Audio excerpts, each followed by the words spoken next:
Palavra de Deus, que é também um dos propósitos de termos vindo à igreja, de aprendermos mais da Palavra de Deus. Então vamos continuar a estudar o Evangelho de Mateus e estamos agora no capítulo 25, versículo 31. Página 1063.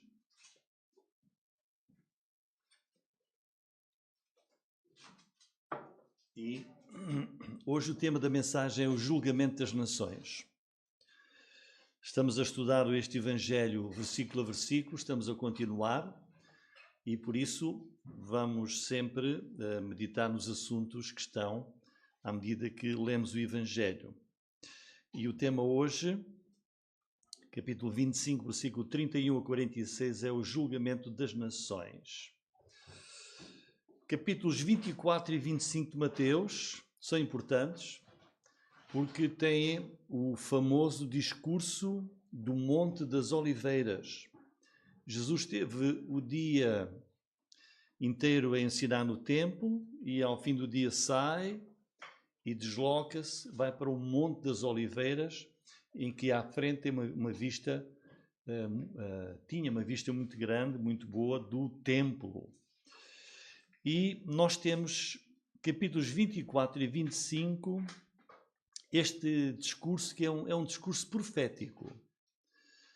Também é conhecido como o pequeno Apocalipse de Jesus. E o que é de valioso, irmãos, quando lermos estes capítulos, é que Jesus está a falar dos últimos tempos, da sua segunda vinda, e temos aqui o próprio Jesus a falar daquilo que vai acontecer. É o próprio Jesus a dizer como é que ele vem, o que é que ele vai fazer. E por isso tem um valor bastante grande. O que é que o Senhor já fez aqui, até aqui? Jesus já revelou sinais que irão mostrar que se aproxima o dia da sua vinda. Jesus falou de acontecimentos que vão ocorrer e depois termina fazendo um grande alerta que é para nós hoje. E esse alerta é: o mundo precisa de estar preparado. As pessoas têm de estar prontas para quando acontecer a vinda de Jesus Cristo. E ele até transmitiu depois várias parábolas que nós já vimos aqui. As últimas que vimos na quinta-feira, a parábola das 10 virgens. 5 eram prudentes, 5 eram loucas. Chegou a altura em que o noivo veio e só 5 estavam preparadas. E, portanto, Jesus deixa este alerta. Os discípulos perguntaram, e foi isso que deu origem a este sermão do capítulo 24 e 25, quando é que serão essas coisas? E a resposta de Jesus é que ele virá, Jesus vai vir de novo, e ele virá num momento desconhecido, inesperado. Tanto que a parábola das virgens diz que o noivo veio para tomar a sua noiva a que horas? À meia-noite. Os irmãos conhecem casamentos à meia-noite? E Jesus está a dizer, é quando ninguém está à espera. Essa é a lição da parábola das 10 virgens. À meia-noite. Os casamentos fazem-se de manhã ou de tarde, agora, à meia-noite. Então Jesus respondeu, mas quando é que vai ser? E no capítulo 24, versículo 3, Jesus disse, é a pergunta, não é? Mas no versículo 36, Jesus disse, daquele dia e hora ninguém sabe, nem os anjos do céu, mas unicamente meu Pai. Depois no versículo 42, vigiai, pois não sabeis a que hora há de vir o vosso Senhor. Está a falar para nós hoje. Não sabemos. O versículo 44, Jesus continua, por isso estáis vós preparados também, porque o Filho do Homem há de vir à hora em que não penseis.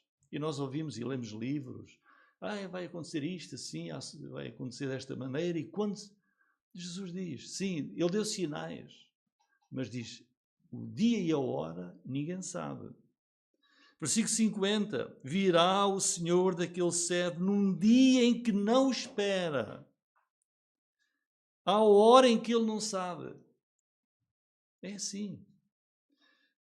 Capítulo 25, versículo 13, Jesus conta a parábola das virgens loucas e prudentes, e as que vão e as que ficam, e depois batem à porta, não há mais hipótese. Versículo 13, Jesus termina, vigiai, não sabeis o dia nem a hora em que o Filho do Homem há de vir. 5 vezes, só aqui, Jesus disse, ele virá, falou dos sinais, falou dos acontecimentos, mas diz, ninguém sabe.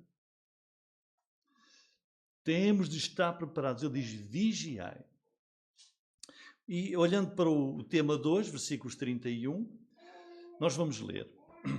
E quando o Filho do Homem vier em sua glória e todos os santos anjos com ele, então se assentará no trono da sua glória. Todas as nações serão reunidas diante dele. Apartará uns dos outros, como o pastor aparta dos bodes as ovelhas. Porá as ovelhas à sua direita, mas os bodes à esquerda. Então dirá ao rei aos que estiverem à sua direita, vinde, benditos de meu Pai, possuí por herança o reino que vos está preparado desde a fundação do mundo. Porque tive fome, deste-me de comer, tive sede e destes-me de beber. Era estrangeiro e hospedastes-me, estava nu e vestistes-me, adoeci e visitastes-me, estive na prisão e fostes-me ver. Então os justos lhe responderão, dizendo, Senhor, quando te vimos com fome, te demos de comer, ou com sede e te demos de beber, e quando te vimos estrangeiro e te hospedámos, ou nu e te vestimos? Quando te vimos enfermo ou na prisão e fomos ver-te? E respondendo o rei lhes dirá, em verdade vos digo que quando fizeste a um destes meus pequeninos irmãos, a mim o fizestes. Então dirá também aos que estiverem à sua esquerda, apartai-vos de mim, malditos, para o fogo eterno, preparado para o diabo e seus anjos. Porque tive fome e não me deste de comer, tive sede e não me deste de beber, sendo estrangeiro não me hospedastes, estando nu não me vestistes, e enfermo e na prisão não me visitastes. Então eles também lhe dirão, responderão dizendo, Senhor, quando te vimos com fome, ou com sede, ou estrangeiro, ou nu, ou enfermo, ou na prisão e não te servimos? Então ele responderá, dizendo, em verdade vos digo que quando a um destes pequeninos o não fizestes, não o fizestes a mim. Irão estes para o tormento eterno, mas os justos para a vida eterna.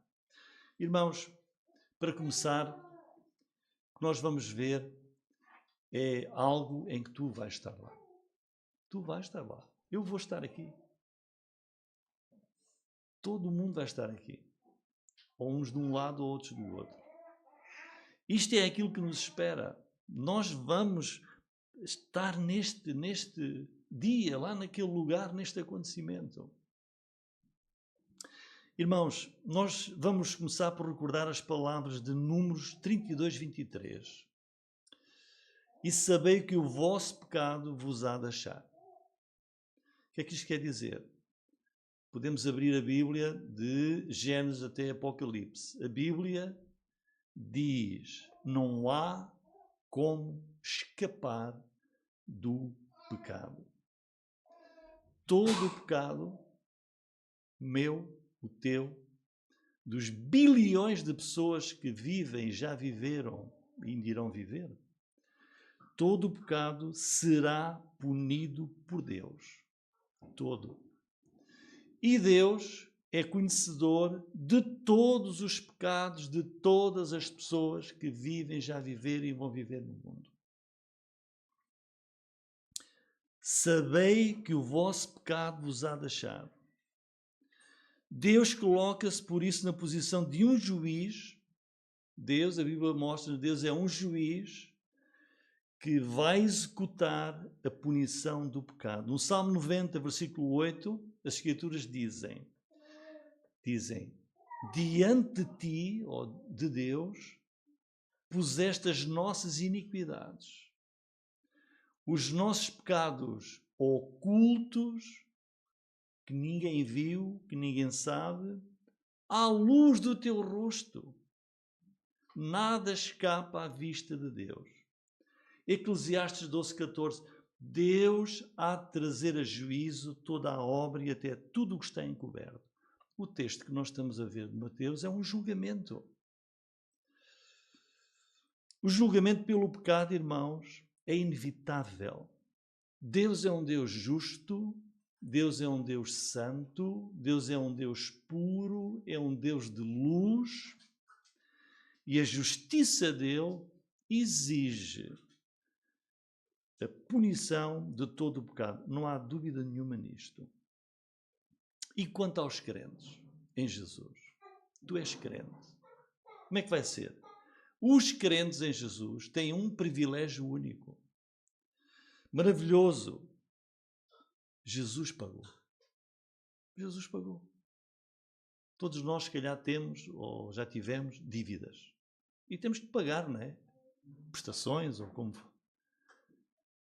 A dívida do nosso pecado, dos crentes, Jesus pagou. Ele mesmo, Jesus, pagou no seu corpo, na cruz, as culpas dos nossos pecados. Então a justiça de Deus exige que todo o pecado seja julgado, seja castigado, mas os crentes têm os seus pecados julgados já e pagos em Jesus. Porquê é que Jesus veio ao mundo? Jesus veio ao mundo para pagar a culpa dos pecados do mundo inteiro. Ele é o Cordeiro de Deus que tira o pecado do mundo. Mas há uma diferença muito grande. Quando uma pessoa crê em Jesus Cristo, coloca a sua fé em Jesus, nesse momento, a dívida que ele tinha para com Deus do seu pecado, da sua culpa, está paga. Lá na cruz. Deus lançou sobre Jesus o pecado de nós todos. Por outro lado, há as pessoas que não creem, que não se arrependem, pessoas que não aceitam Jesus. Então os pecados dessas pessoas não foram perdoados, não foram expiados. Essas pessoas que não são crentes vão carregar, vão pagar elas mesmas a punição dos seus próprios pecados. É por isso que o mundo, todas as pessoas têm de fazer uma escolha. Ou creem e recebem Jesus e o seu pecado está pago, ou elas mesmas vão pagar na condenação ao inferno a culpa do seu pecado. E a Bíblia alerta que Deus julga o pecado e não há como escapar. A Bíblia diz, não há maneira de escapar. Deus vai julgar e castigar todo o pecado. Tanto que Hebreus 9:27 diz, uma frase simples que é uma grande verdade. Aos homens está ordenado o quê? Morrerem uma vez. Aí o que é que acontece depois de morrer? Julgamento. É inevitável. Os homens, qualquer pessoa vai morrer uma vez e depois disso vai ser julgada. Se és crente, estás salvo. Se não és, vais passar pelo julgamento de Deus. Não há como escapar desta inevitabilidade. A seguir à morte vem o julgamento sobre o pecado. Olhem, ao longo da história, quantas vezes Deus julgou o pecado? Quantas vezes? Quantas vezes? Olha, a maior delas foi o dilúvio. Deus olhou e disse, não pode ser. E depois, Deus julgava as nações, julgava Israel. Sempre Deus é um Deus que julga o pecado. Não há como escapar. E a Bíblia fala de vários julgamentos. Até este julgamento aqui, que Jesus fala aqui em Mateus 25:31. Que julgamento é este? Este julgamento vai acontecer logo a seguir à segunda vinda de Jesus. Logo a seguir. Jesus virá dos céus, como nós já vimos aqui, e logo a seguir vai haver aqui na terra este julgamento. É um julgamento severo, é irreversível. Vejam quando é que ele vai acontecer. Vejam o versículo 31. E quando o Filho do Homem vier em sua glória. É isso. Jesus tem estado a falar disto, não é? Ele falou aqui, capítulo 24, como é que vai acontecer. Então, e quando ele vier, vai acontecer este julgamento. Um julgamento severo. E a seguir este julgamento, Jesus vem e quando ele vier, vai fazer este julgamento e a seguir este julgamento começa o reino de Cristo, o reino de 1000 anos, o reino milenar aqui na terra. Este julgamento aqui, irmãos, não é aquele julgamento final. A seguir este ainda vai haver o julgamento final perante o grande trono branco que está em Apocalipse 20, que vamos ler. Este é mesmo o último julgamento. Apocalipse capítulo 20, versículos 11, diz: vi, isto é mesmo no final, depois do milénio, aqui, atenção. Vi um grande trono branco e o que estava assentado sobre ele, de cuja presença fugiu a terra e o céu, não se achou lugar para eles. Vi os mortos, grandes e pequenos, que estavam diante de Deus, abriram-se os livros. Abriu-se outro livro que é o da vida. Os mortos, quer dizer, aqueles que não vão ser salvos, foram julgados pelas coisas que estavam escritas nos livros segundo as suas obras. Deu o mar os mortos que nele havia. A morte e o inferno deram os mortos que neles havia. Foram julgados cada um segundo as suas obras. E a morte e o inferno foram lançados no lago de fogo. Esta é a segunda morte. E aquele que não foi achado escrito no livro da vida foi lançado no lago de fogo. Este é mesmo o final. Mas este aqui, de Mateus 25, ainda não é o final. É a seguir à segunda vinda de Jesus. Quem é o juiz? Versículo 31, voltamos lá. Quando o Filho do Homem vier em sua glória, todos os anjos, santos anjos com ele, então se assentará no trono da sua glória. O juiz é o Filho do Homem, é o próprio Jesus. Diz que ele se vai assentar no trono da sua glória. Irmãos, aquele mesmo Jesus que nasceu e foi colocado numa manjedoura em Belém, aquele mesmo Jesus que assumiu a forma de um servo, foi desprezado, rejeitado pelos homens. Esse mesmo Jesus que dizia muitas vezes não tinha onde sequer reclinar a cabeça aqui no mundo. Foi condenado pelos príncipes deste mundo, foi espancado, açoitado, pregado na cruz. É este mesmo Jesus, este mesmo, que julgará o mundo quando vier na sua glória. É este mesmo. O Pai deu a Jesus todo o julgamento, está em João 5:22. Perante Jesus, diz Filipenses, nós conhecemos, todo o joelho se dobrará e toda a língua o confessará. Por isso, irmãos, nós como crentes, possamos refletir sobre isto e possamos encontrar conforto. Aquele que se vai sentar no trono da sua glória, naquele grande e terrível dia, é o nosso Salvador, é o nosso pastor.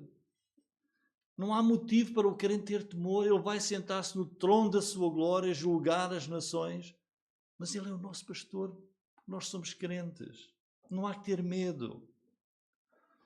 Ouçam isto, irmãos, Jesus voltará a esta terra, como fez da primeira vez. Ele voltará literalmente, pessoalmente, fisicamente, corporalmente. Jesus voltará a esta terra, vai caminhar aqui de novo, neste mundo. Vai falar aqui. As pessoas vão vê-lo face a face. Ele vai estar, de facto, nesta terra. Isto não é uma ficção, não é ilusão, não é fantasia, é uma realidade. Jesus virá e vai reinar aqui nesta terra. Quem é que vai ser julgado? Versículo 32. Ele diz que se vai sentar no trono da sua glória, todas as nações são reunidas diante dele. É o julgamento sobre todas as nações reunidas diante dele. Tem que ser um lugar muito amplo. E o que é que vai acontecer, irmãos? Que julgamento é este? Está lá no versículo 32. Apartará uns dos outros. Para sempre. Vai separar uns dos outros. É um julgamento de separação entre justos e injustos, entre crentes e descrentes. Eternamente. No versículo 46 diz, irão estes, é um julgamento de separação, irão estes para o tormento eterno, mas os justos para a vida eterna. É o julgamento das nações. Vejam pelos versículos 31 e 32, e também o 34, então dirá aos reis que estiverem à sua direita, vinde benditos do meu Pai, possuí por herança o reino. Então, o que é que está aqui a acontecer? Jesus virá, versículo 31, com todos os santos anjos com ele. Não vem com alguns anjos. Vem com quantos anjos? Todos os santos anjos. Vejam, é um julgamento, uma coisa sem palavras. Todos os santos anjos vêm com Jesus. Não apenas alguns. E diz aqui, os salvos possuirão o seu reino. Vinde, benditos do meu Pai, possuí o reino. Então, o que é que acontece na segunda vinda, irmãos? Vai ser estabelecido o reino de Jesus, o reino de 1000 anos aqui na Terra.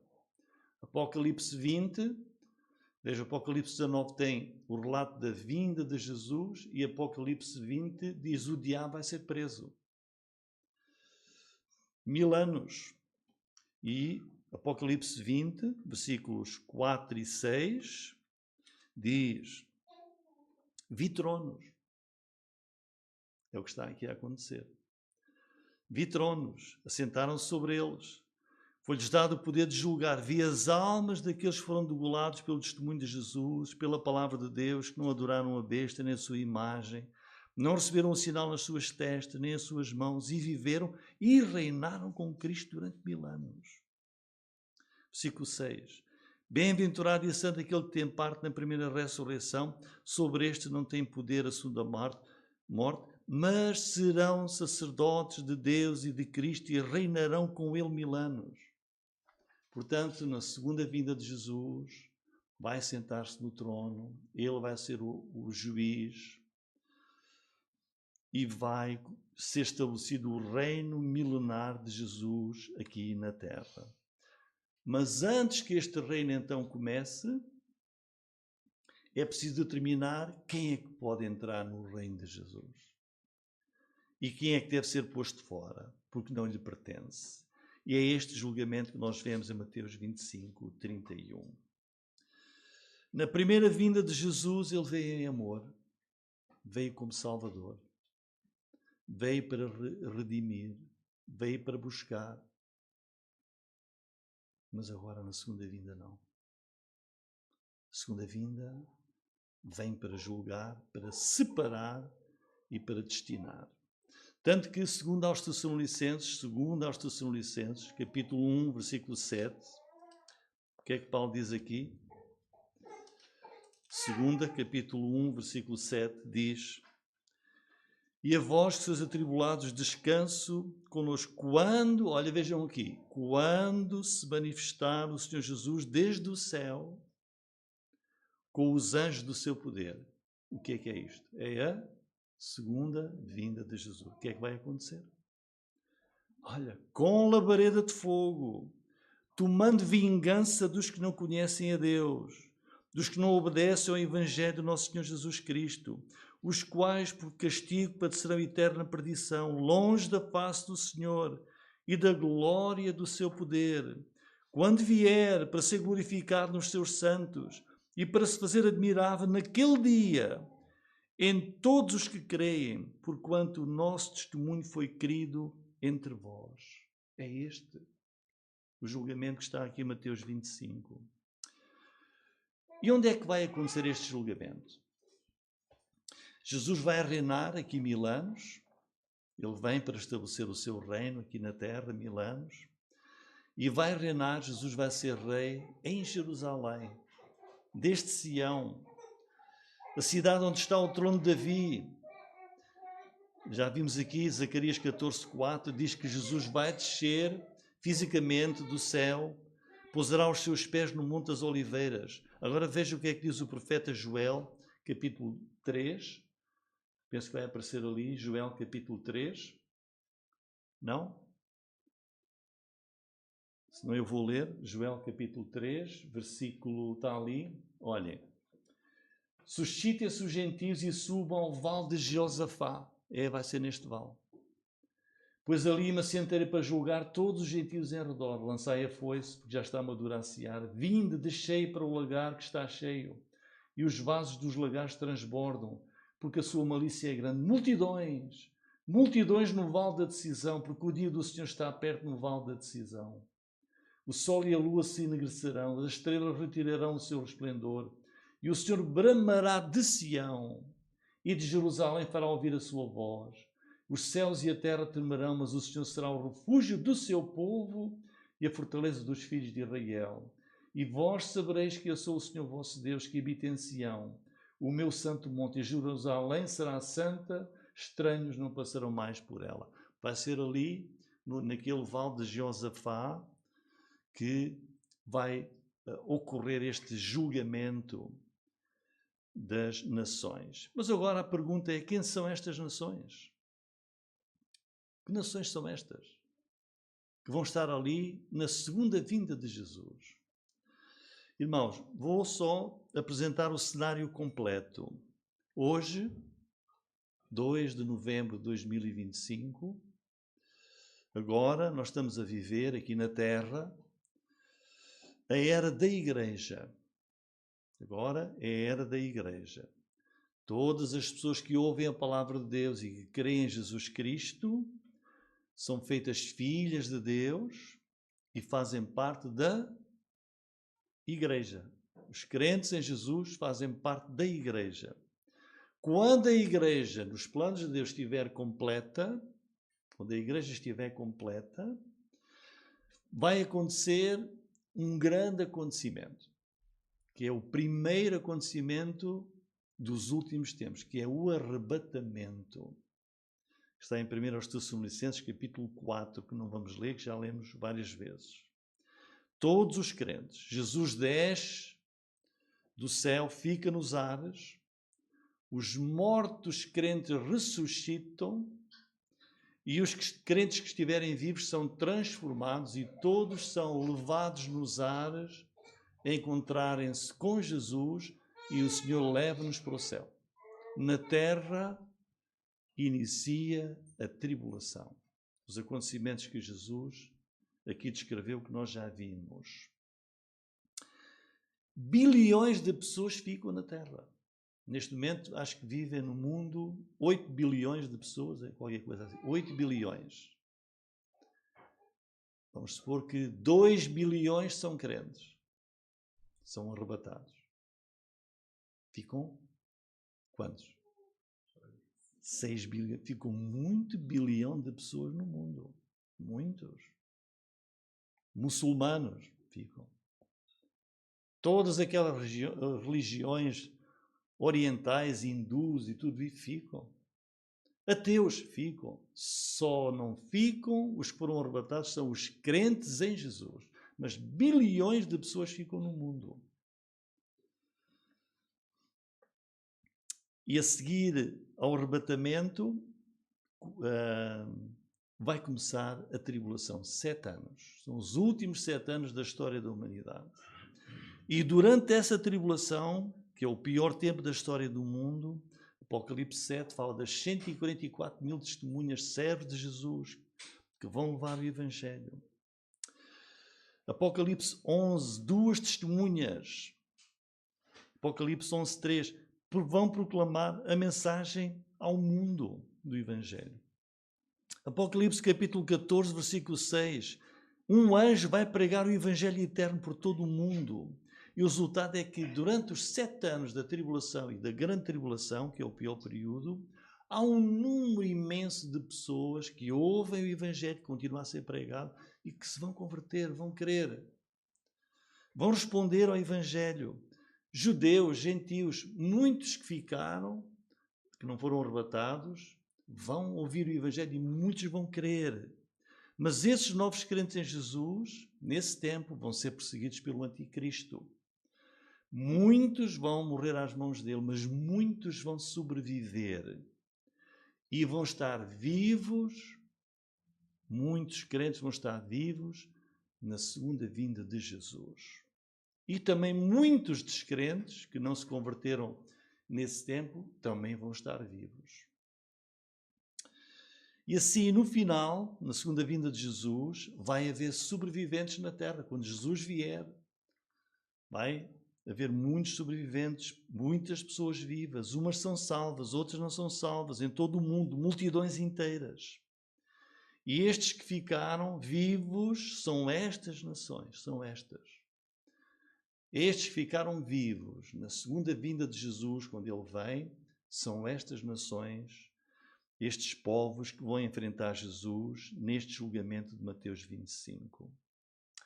É nesta altura também, podem ler em Apocalipse 24 a 6, que os mortos crentes no tempo da grande tribulação foram martirizados pelo Anticristo. A seguir à segunda vinda de Jesus, esses que morreram crentes vão ressuscitar para viverem com todos os crentes de todas as eras no reino milenar de Jesus. Versículo 32 diz então que este julgamento será um momento de separação.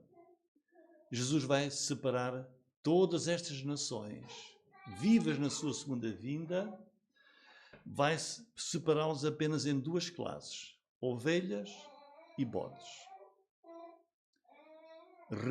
Redimidos, não redimidos. Salvos e os perdidos. Crentes e descrentes.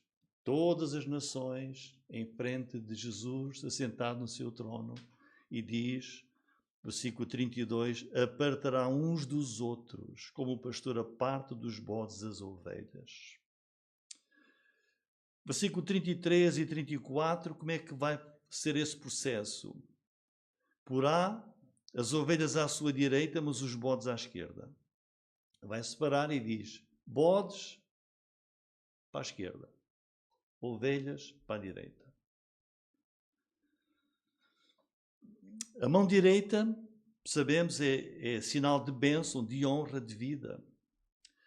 Ovelhas e bodes é uma referência a justos e injustos.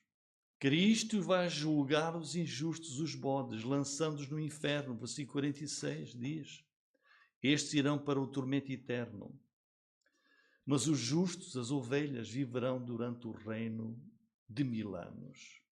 Bom, e qual é a base do julgamento? Versículo 35, já lemos há pouco. Tive fome, deste-me de comer, tive sede, destes-me de beber, era estrangeiro, hospedastes-me, estava nu, vestistes-me, adoeci, visitastes-me, estive na prisão e fostes me ver. Esta é a base. Então esta passagem tem trazido confusão e até alguma dificuldade, porque fala apenas de obras, não é? Se fala, mas Senhor, porque é que então eu vou herdar? Olha, porque fizeste estas coisas boas. Eu tive fome e tu deste-me de comer. O está aqui descrito. E não há aqui uma referência, porque tiveste fé em mim, és crente. Vejam, versículo 37, o que é que chama às ovelhas? Então os justos lhe responderão. O que é um justo na palavra de Deus? Na palavra de Deus, um justo é aquele que tem o seu pecado justificado por causa da sua fé em Jesus Cristo. Portanto, estes justos são justos porque Deus justificou o seu pecado porque eles exerceram fé em Jesus Cristo. E Jesus está a dizer que o reflexo da fé deles é que cuidaram dos crentes ele diz aqui, versículo 40, em verdade vos digo que quando fizestes a um destes meus pequeninos irmãos, a mim o fizestes. No tempo da tribulação, vocês, justos, justificados, crentes, mostraram a vossa fé, arriscando na presença do anticristo, arriscaram em auxiliar, em cuidar daqueles que eram crentes, que se iam convertendo no tempo mais terrível da história do mundo. São justos. Jesus está a chamar os justos. O justo é aquele que foi justificado. Deus declarou o justo por causa da sua fé em Jesus. Mas os bodes, olhando a Tiago 2,26, que diz: a fé sem obras é morta. Os bodes, sem qualquer fruto espiritual, provaram, afinal, nunca tiveram qualquer fé salvadora. E a sua vida mostrou, as suas obras mostraram precisamente isso. Por isso, irmãos, qual é o resultado do julgamento das nações? Em conclusão, versículo 34. Então dirá o rei aos que estiverem à sua direita: vinde, benditos de meu Pai, possuí por herança o reino que vos está preparado desde a fundação do mundo. As ovelhas, os crentes, entram no reino. Já os bodes não entram no reino. Não há distinção aqui se é gentio, se é judeu. Tem a ver apenas com o relacionamento de fé com Jesus, que é mostrado, que é claramente visto pelas obras e pelas atitudes que eles tiveram para com os seus outros irmãos na fé. Os bodes, vejam que Jesus diz no versículo 41, apartai-vos de mim, malditos, para o fogo eterno. Que palavras tão pesadas. Jesus está a dizer: apartai-vos de mim, afastai-vos de mim, o Salvador, de mim, o Rei. E diz que são malditos e que irão para o fogo preparado. Vejam, aqui temos a revelação da razão por que existe inferno. O inferno não foi criado para as pessoas no início. Diz o versículo 41, apartai-vos de mim, malditos, para o fogo eterno que foi preparado para o diabo e os seus anjos. A primeira transgressão foi realmente de anjos. E Deus preparou o inferno exatamente para eles, para os castigar. O diabo e os seus anjos. O homem a seguir transgrediu, caiu, e em consequência o homem pecador não redimido, não crente em Jesus, irá também para esse lugar de tormento. Mas vejam, irmãos, que os justos, as ovelhas, diz Jesus, diz: benditos do meu Pai. Tu és crente, és um bendito do Pai. És alguém que Ele abençoa. E diz que vão possuir por herança o reino que está preparado desde a fundação do mundo. Há um plano de Deus que nós não... Irmãos, nós até gostaríamos de saber muitas coisas, muito mais em pormenor. Nem tudo está revelado para satisfazer a nossa curiosidade. Mas o reino de Jesus está preparado, não foi à pressa, ali naquele instante. Deixa lá, Deus não estava a contar com os acontecimentos. Não, desde a fundação do mundo, Deus preparou o reino para as ovelhas, para os crentes, para os justos. Então estes irmãos, vamos ver agora o que é que vai acontecer. Este julgamento, Jesus vem com todos os seus anjos, com Jesus vem a igreja que foi arrebatada e que já foram ressuscitados, não é? Vêm, E Jesus está aqui a julgar as pessoas que ficaram vivas do tempo da tribulação. Então, estas pessoas que ficaram vivas, vão passar vivos com os seus corpos, como os têm, como temos aqui, vão passar vivos para o reino milenar com Jesus, corpos naturais. Eles já são herdeiros da vida eterna, estes justos, estas ovelhas.